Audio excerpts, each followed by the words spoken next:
은혜로운 시간, 은혜의 시간으로 삼아 주셔서 우리에게 주님의 임재를 경험하며 주께서 어떻게 역사하시는지를 헤아려 알 수 있게 하여 주옵소서. 예수님의 이름으로 기도하옵나이다. 아멘. 예수님께서 전도 활동을 하실 때 처음에는 회당에서 이제 전도 활동을 하시고, 오늘 본문 말씀부터는 해변에서도 말씀을 전했던 것을 보게 됩니다. 비유를 들어서 말씀하시는데, 비유는 말씀을 듣는 사람들이 잘 이해할 수 있는, 누구나고 쉽게 이해할 수 있는 그런 내용을 가지고 말씀을 전하셨습니다. 마태복음 13장에 보면 7가지 비유가 나오는데, 그 중에 첫 번째 비유가 씨 뿌리는 비유입니다. 씨 뿌리는 비유에서의 특징은 토양에 따라서 결실이 달라졌다라는 것이죠. 토양은 무엇을 말하는가? 하나님 말씀을 받는 사람들의 마음밭이다, 이렇게 생각하시면 됩니다. 하나님 말씀을 어떻게 받느냐에 따라서 결실이 달라지게 된다라는 거죠. 말씀을 받는 그 사람의 신앙의 수준이라고도 말할 수가 있을 것입니다. 씨는 하나님 말씀을 이야기하는 것입니다. 복음, 진리를 말하는 것입니다. 여기서 씨 뿌리는 자는 예수 그리스도를 말하기도 하고 복음을 전하는 사람입니다. 그리고 좋은 땅은 하나님 말씀을 받아들이는 사람들의 마음 상태라는 것이죠. 우리는 어떤 마음으로 하나님 말씀을 받을 것인가? 옥토와 같은 마음, 좋은 밭과 같은 그런 마음으로 하나님 말씀을 대해서 30배, 60배, 100배의 결실을 맺어야 되겠다라는 것입니다. 첫 번째, 길가에 씨를 뿌렸다라고 말합니다.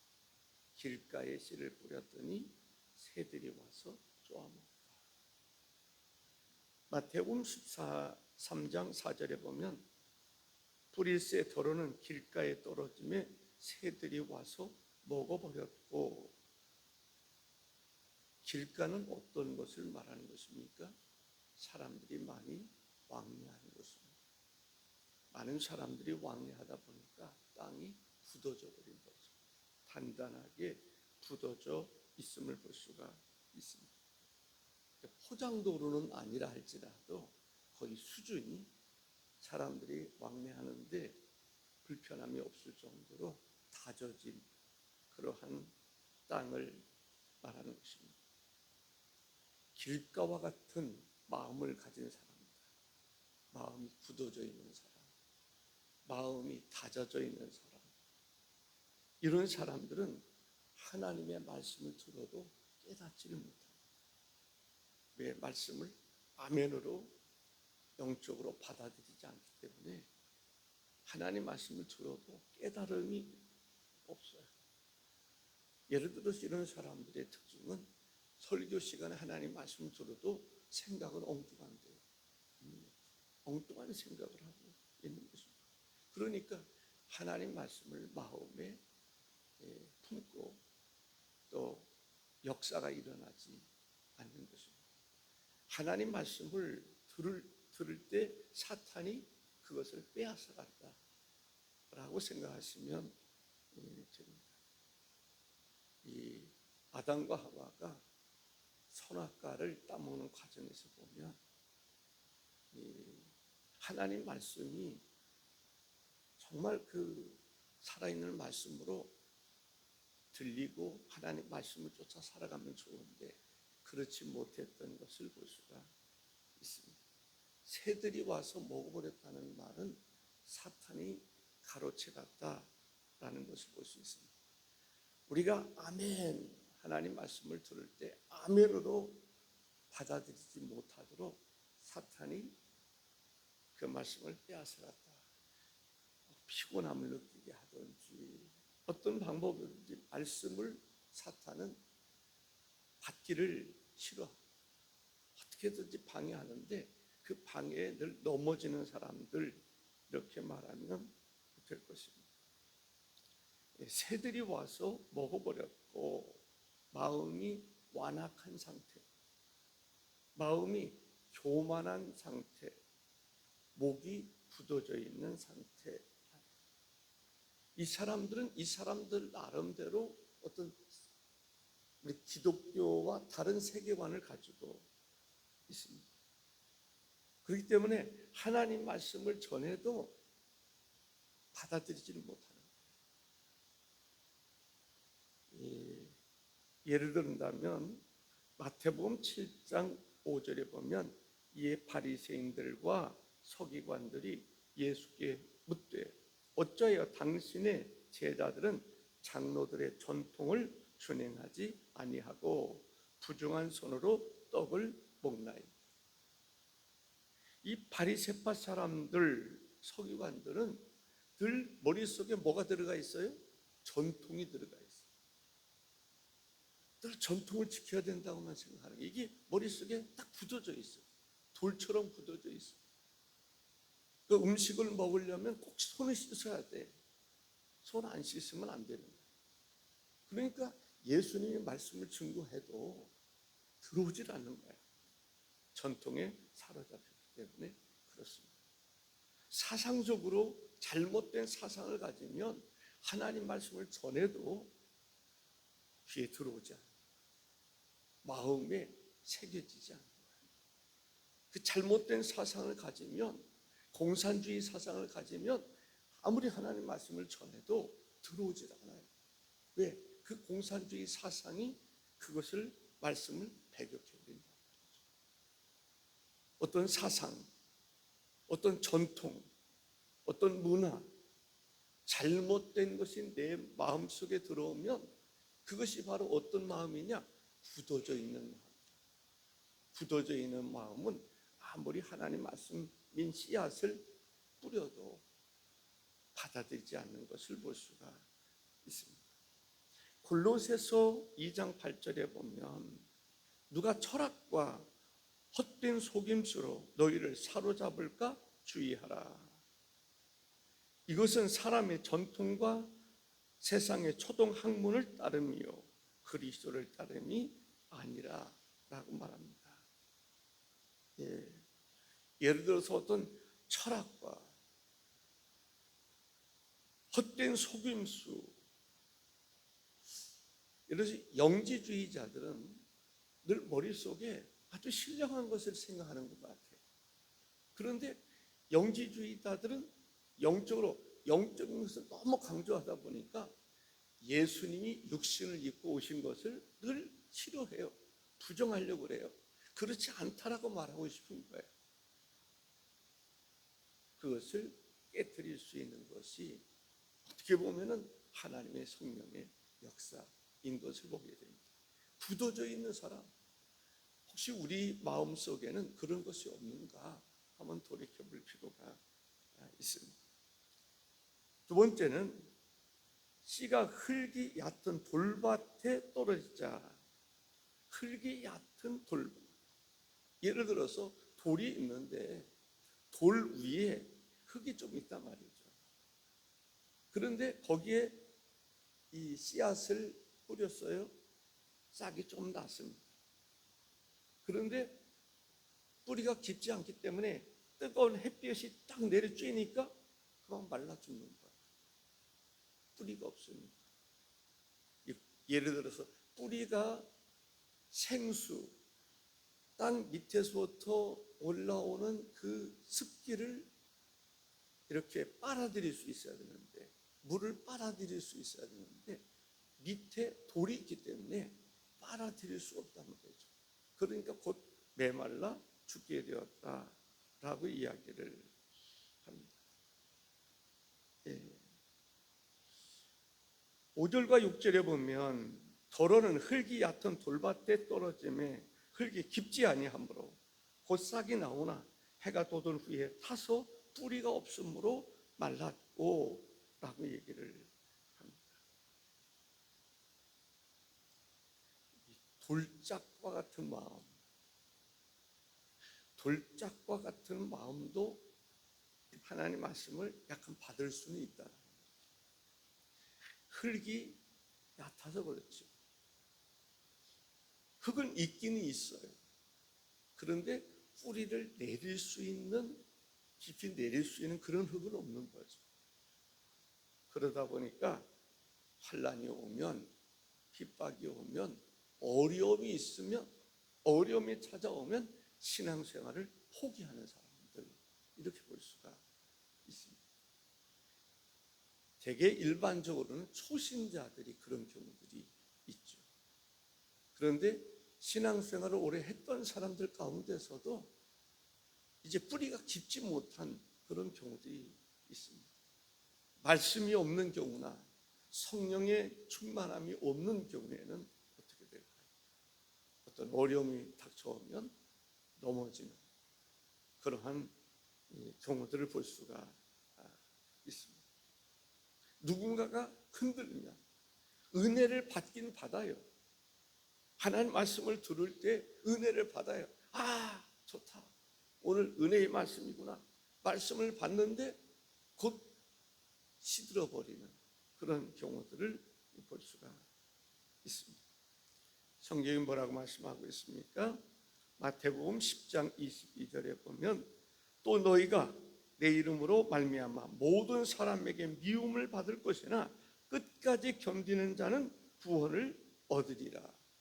끝까지 견딜 수 있는 환난과 핍박 중에 찬송가 336장에 보면은 환난과 핍박 중에도 성도는 신앙 지켰네, 이 말 내용이 있지 않습니까? 환난과 핍박 가운데서도 신앙을 지켜야 되는데 이 돌짝밭 같은 그러한 마음을 가진 사람들은 환난과 핍박 중에서 그걸 이길 수 있는 힘이 없는 것을 볼 수가 있습니다. 세 번째 사람은 어떤 사람인가? 가시떨기 위에 떨어짐에, 도로는 가시떨기 위에 떨어짐에 가시가 자라서 기운을 막았고 라고 얘기를 합니다. 토양은 좋아요. 여기 보면은 길가와 같은 곳 토양이 좋지 않아요. 돌짝밭 역시 토양이 좋지 않아요. 그런데 여기 가시덤불, 가시떨기 위에 떨어짐에 가시가 자라서 기운을 막았고, 여기서 보면은 토양은 좋은데 뭐가 문제입니까? 늘 세상의 염려와 재리의 유혹 때문에 넘어지는 사람인 것을 볼 수가 있습니다.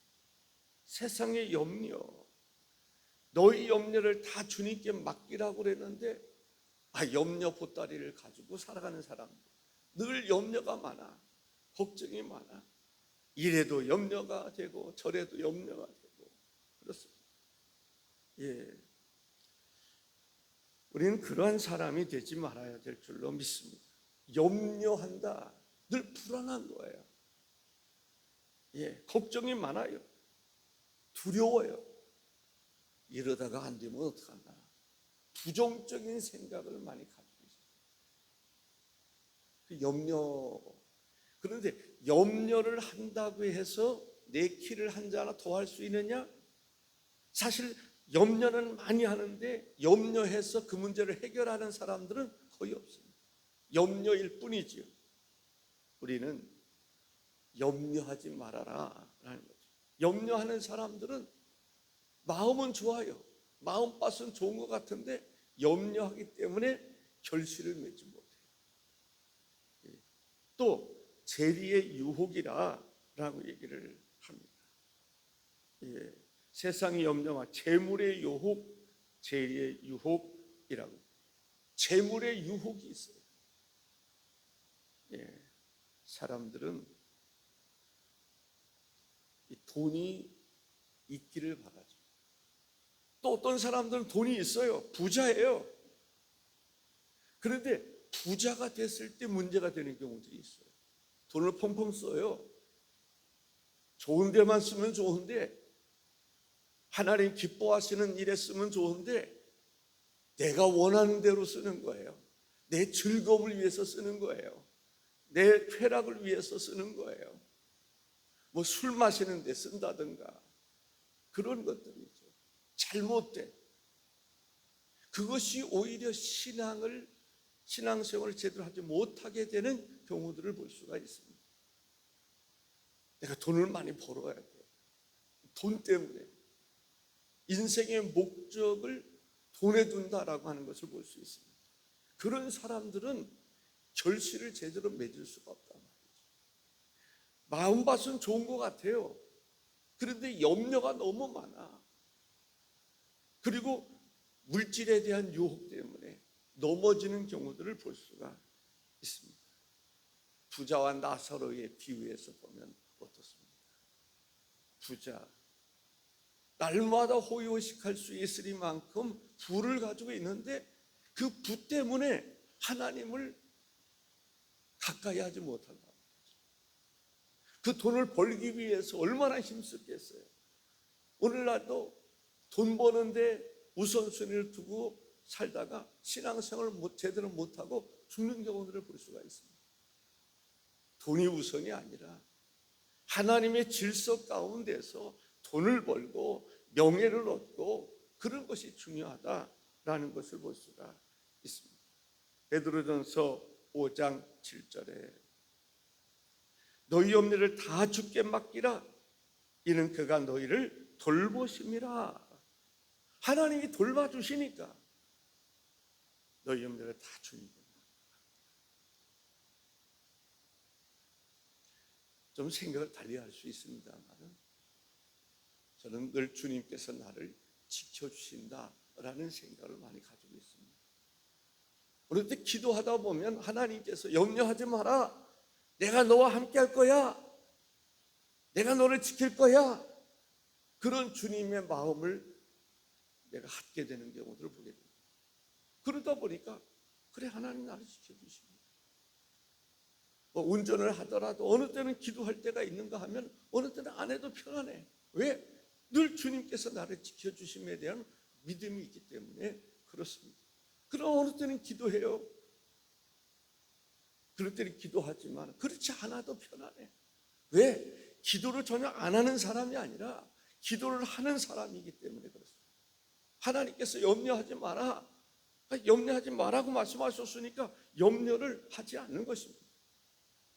너희 염려를 다 주님께 맡기라 라고 하는 것을 볼 수가 있습니다. 그러나 어떤 사람이 염려스러워서 꼭 기도를 해야 되겠다라고 그러면 그것을 내가 받게 되는 거죠. 그런 사람을 위해서는 또 내 염려는 없지만 마음은 편안하지만 기도하는 경우들을 볼 수가 있습니다. 우리 염려를 다 주님께 맡기라. 주께서 우리를 돌보신다고 하는 그 믿음을 가지고 살아가는 것이 중요하다라는 것이죠. 성경에 보면 부자는 천국에 들어가기가 어렵다라고 얘기합니다. 왜? 삶의 목적이 하나님을 영화롭게 하는 데 있는 것이 아니라 돈 버는 데 목적이 있기 때문에 돈 따라가는 거죠. 주님 따라가야 되는데 성령을 쫓아 살아가야 되는데 돈 따라가고 명예 따라가고 권세 따라가고 세상의 유혹을 따라가는 거죠. 재물의 유혹 무시할 수 없는 거예요. 그런데 재물의 유혹에 넘어져서 하나님을 멀리하는 자가 있다라고 하는 것을 볼 수가 있습니다.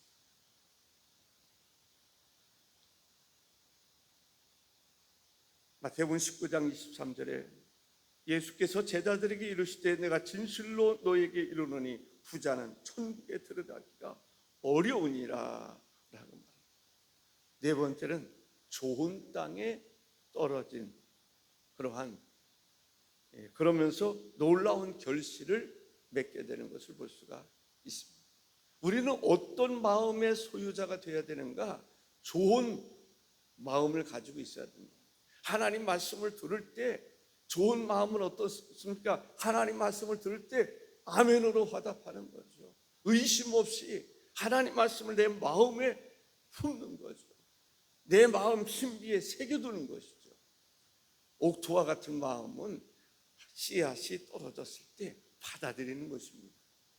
돌짝밭과 같은 게 없는 거예요. 들가와 같은 게 없는 거예요.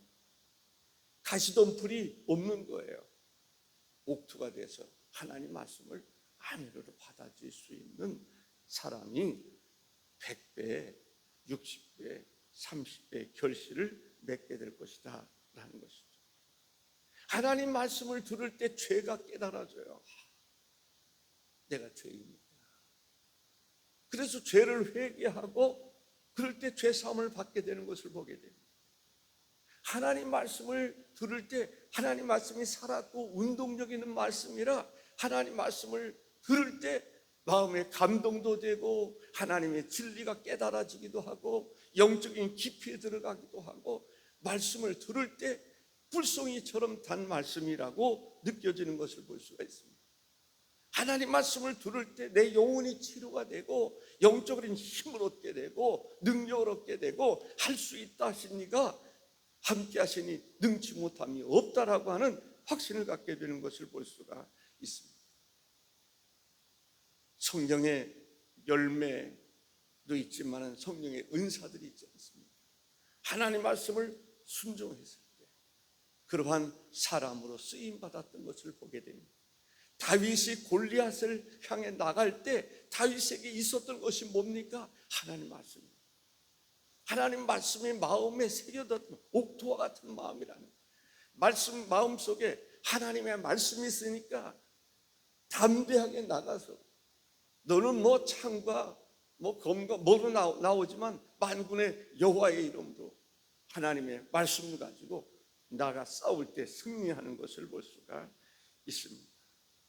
히브리서 4장 12절에 하나님의 말씀은 살아있고 활력이 있어 좌우의 날씨는 어떤 검보다도 예리하여 혼과 영과 및 관절과 골수를 찔러 쪼개기까지 하며 또 마음의 생각과 뜻을 감찰하나니 라고 말씀하고 있습니다.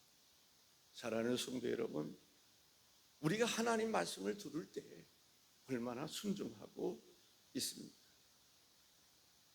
하나님 말씀에 우리 자신을 맡기고 살아가고 있습니다.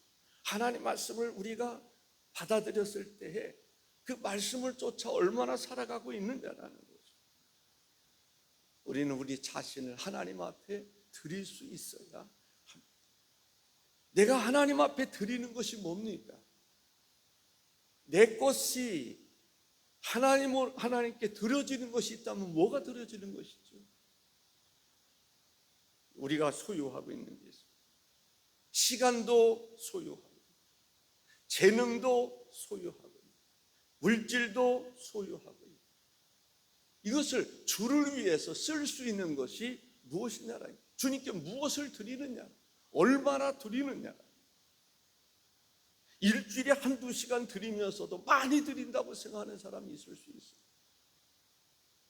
저는 충격을 좀 받았던 것은 우리 교회에 나왔던 사람 가운데 이단에 있었던 사람, 그 사람은 하루에 8시간 일주일에 20일 이상 그곳에서 의무적으로 봉사해야 됩니다. 하루에 8시간 일주일에 20시간을 그 이단에 가가지고 봉사해야 된다. 그게 누구예요? 평신도가. 거기에 비춰보면 우리가 얼마나 희생하고 있습니다. 얼마나 시간을 투자하고 있고 물질을 투자하고 있습니다.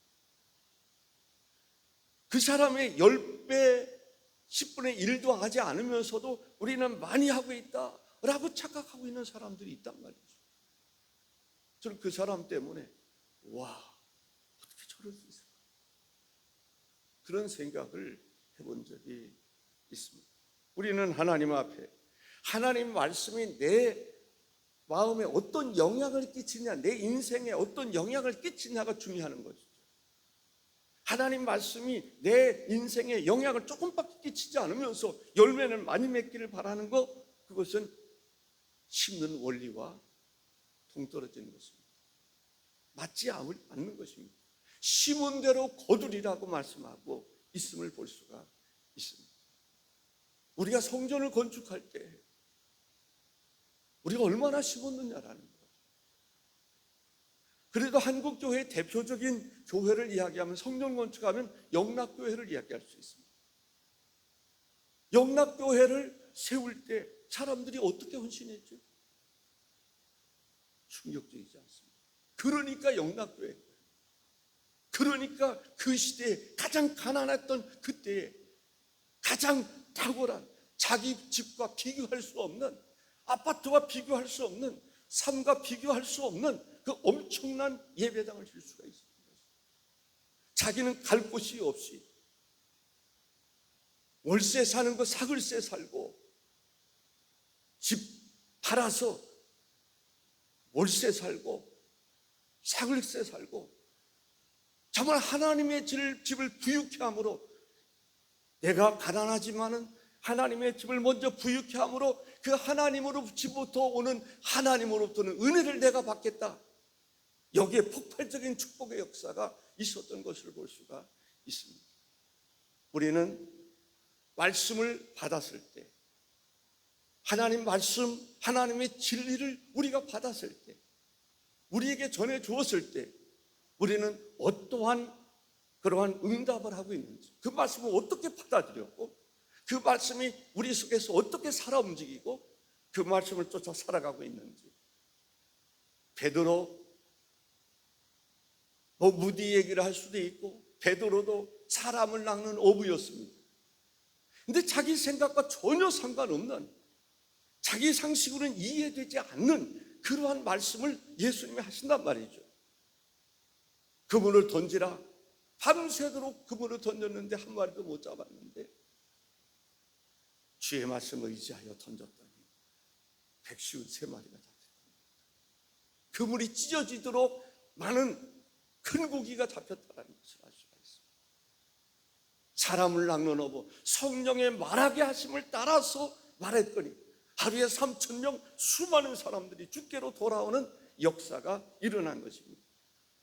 우리에게 정말 우리는 옥토바 같은 마음으로 살아가고 있는가? 하나님 말씀이 나에게 숨겨졌으면 그 말씀의 영향 속에 우리가 살아가고 있는가? 그렇게 살아가는 사람 10사람만 있으면 교회는, 저는 걱정할 게 없다고 생각합니다.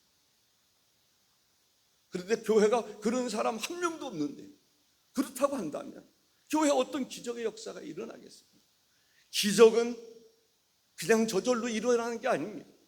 기적은 심을 때, 심을 수 없는 것을 심을 때, 믿을 수 없는 상태에서 믿을 때 기적의 역사가 일어나는 것을 볼 수가 있습니다. 아브라함 그러지 않았습니까? 성경이 말하는 기적은 상식선에서 행했을 때 기적이 일어나는 게 아닙니다.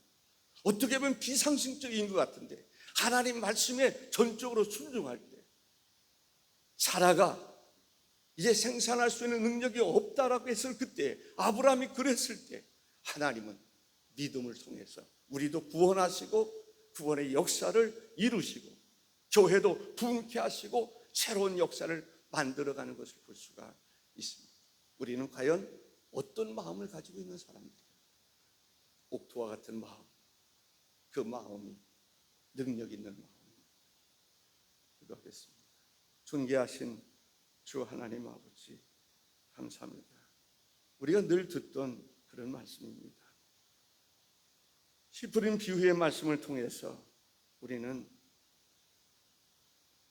이제 길가바 같은 마음이 아니라, 돌짝밭 같은 마음이 아니라, 염려와 물질의 유혹에 빠져서 정말 옥토는 마음은 좋은데 열매 맺지 못하는 그런 것이 아니라, 하나님 옥토와 같은 마음이 돼서 하나님 주의 말씀의 능력이 우리 속에 살아있고, 하나님의 능력이 살아있어서 하나님에 의해서 하나님의 나라를 이루어가는 놀라운 축복의 역사가 있게 하여 주옵소서. 예수님의 이름으로 기도하옵나이다. 아멘.